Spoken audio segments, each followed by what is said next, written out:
Welcome back to the deep dive. Usually we're here digging into articles, maybe some research papers, detailed reports.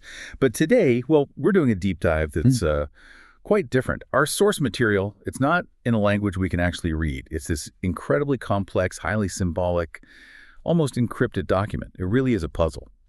And our mission today is to explore what we can learn about information itself, even when, the direct meaning is hidden. That's it, exactly. Yeah. Our goal isn't really to crack some ancient code. It's more about becoming, let's say, expert guides to the structure and the patterns that we can see in this really unusual material. It kind of challenges our whole idea of what well-informed even means, doesn't it? Right. What is being informed when the content isn't literal? Can we actually find knowledge just in the framework? That's the big question today. Okay, let's dive in then. So looking at this document, the first thing that jumped out at me, even though I can't read the script, was, wow, this looks really organized. Did you get that same feeling, that sense of clear structure? You see these distinct titles, sections, all in this unique symbolic script.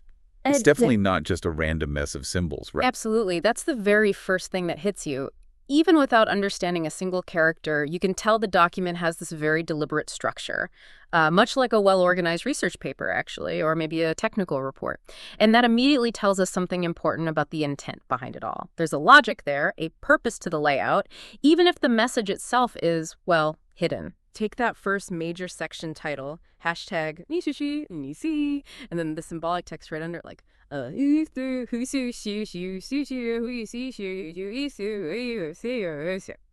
looks quite dense, doesn't it, that flows together. It suggests maybe a continuous thought or perhaps an intro statement. Just the visual weight of it implies something foundational is being laid out. Right, like a solid base for whatever follows. Okay, so that sets a tone of organization. Then we move to the next big section, hashtag Yushu. And that's where, for me at least, the first really unexpected thing popped up. What stood out to you there? Well, what's really fascinating here is how you suddenly get concrete, readable numbers mixed into the symbolic text. Right there, nestled in the symbols, you see 7 UO. In the line,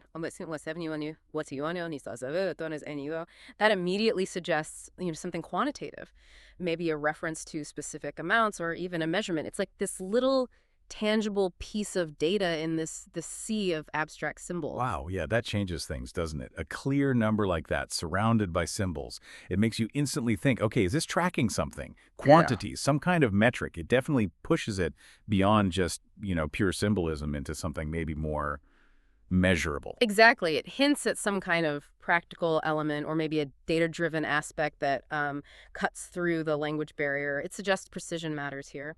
And this sort of logical progression keeps going. When we get to hashtag Yonyo, you see these clear subsections, specifically hashtag Yeah, those subheadings really stand out. It's almost like an internal outline or chapter breaks. And even though the text itself, like under hashtag Chagarogi is still symbolic. The structural clues are just unmistakable. It feels like a breakdown of ideas, different points maybe, or different aspects of one topic. Spot on. Those subheadings are really strong indicators. They strongly suggest distinct sub-themes, maybe different arguments being laid out. It reinforces that idea of a structured, logical presentation. It's like a bigger concept is being, methodically broken down into smaller bits, even if we can only see the headings of that outline, essentially. Okay, which leads us to what I started thinking of as our Rosetta Stone moment. All these structural clues were interesting, but then we hit section hashtag UA. Oh yeah, and this section has 3 subsections. Hashtag OER, hashtag TV, and hashtag edgier, hashtag Tazy. And that last one. Something amazing happened. Ah, yes. This is where it gets really interesting. In that third subsection, hashtag right there, among all the symbols, we found it. The English phrase, cellular automata. It's right there in the text. Oi I cellular automata isoyo is arisoinio soju io. Now, for anyone listening who might not know, cellular automata, it's a concept where simple rules on a grid of cells create these incredibly complex patterns. It's all about emergent behavior from simple rules. Finding that term here, it's just a huge anchor. It signals this might not be abstract at all, but maybe scientific, rule-based. Cellular automata. That's yeah, that's incredible. It immediately points towards science, maths, computation, something like that. It grounds the whole document, doesn't it? It suggests this isn't just random art, but potentially something quite technical or theoretical. It really is like finding that one key word you recognize in a completely foreign dictionary. Exactly. That specific, complex scientific term. It just transforms how we look at the whole thing. It shifts the potential context away from pure abstraction towards a field known for its intricate patterns, its rule-based systems, which actually fits perfectly with the very symbolic pattern nature we've been seeing all along. And this leads us quite nicely into the next section, hashtag estudio yo yo, which also has subsections. Hashtag estudio and hashtag yo. Right. And in here, the symbolic patterns themselves start to feel even more, I don't know, deliberate, like this part. Oh, yo, what you, oh, yo, oh, you, oh, you, oh, you. Especially after seeing Cellular Automata, these passages suddenly look like they could be describing complex relationships or processes unfolding. Yeah. It's like we're watching the gears turn, even if we can't read the instruction manual. You've absolutely hit it. Even without translation, the complexity of the patterns here, it strongly implies intricate relationships or maybe dynamic processes are being described. And given that Cellular Automata clue, well, these patterns could easily represent algorithms, maybe simulations, or the evolution of complex systems. That's what Cellular Automata do. The structure here suggests a very methodical breakdown of information. And that methodical approach keeps going strong in hashtag Rayu knows hey. This one is clearly numbered subsections, hashtag 1, hashtag 2, and hashtag 3, and each of those has another symbolic subheading like hashtag Rayu knows Rai under the first one. What does that kind of numbering usually tell us in a document? Well, numbering like that typically signals things like under duration, maybe chronological steps, or perhaps distinct examples or cases. It's a very standard way to structure arguments or present sequential information. And what's even more interesting, in that first subsection, under hashtag 1, we also find 19 new u. The line is 19 new iri thainyo no sunoyen choi chu shunu. 19 ooh looks an awful lot like 19th century, doesn't it? That's a familiar pattern for dating something. And a little temporal clue. 19th century. Okay. And then when in another subsection, hashtag Nady Suyos I, you see these notations in parentheses. Things like OBU and OBU. Those immediately suggest mathematical conditions or maybe logical operators.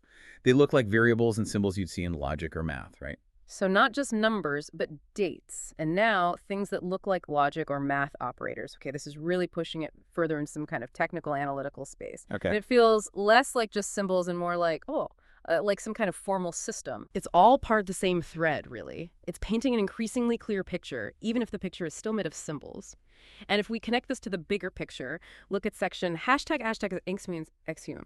It has two subsections, hashtag and hashtag. And here we see something else quite striking.